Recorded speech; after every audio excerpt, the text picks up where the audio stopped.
నీ జీవితాన్ని మార్చేది పరిస్థితులు కాదు, నీ మనస్సు. ఒకే పరిస్థితిలో ఇద్దరు మనుషులు ఉంటారు. ఒకడు ఓడిపోతాడు, ఒకడు గెలుస్తాడు. ఎందుకంటే పరిస్థితులు ఒకటే, కానీ మనస్సులు వేరు. మనస్సు బలంగా ఉంటే అడ్డంకులు అవకాశాలుగా మారుతాయి. మనస్సు బలహీనంగా ఉంటే అవకాశాలు కూడా అడ్డంకుల్లా కనిపిస్తాయి. నువ్వు చేసే ప్రతి పని ముందు నీ మనస్సులోనే పుడుతుంది.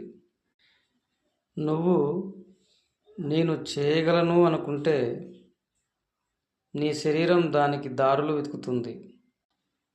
నాకు రాదు అనుకుంటే అక్కడే నీ ప్రయాణం ఆగిపోతుంది.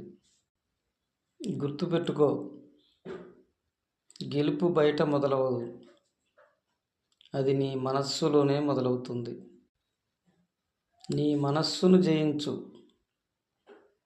ప్రపంచం నీదే. ఈ వీడియో మీకు నచ్చినట్లయితే లైక్ చేయండి, షేర్ చేయండి, సబ్స్క్రైబ్ చేయండి మరియు బెల్ ఐకాన్ బటన్ను ఆన్ చేయండి. ఈ వీడియో మీద మీ అభిప్రాయం ఏమిటో కామెంట్ రూపంలో తెలియచేయండి.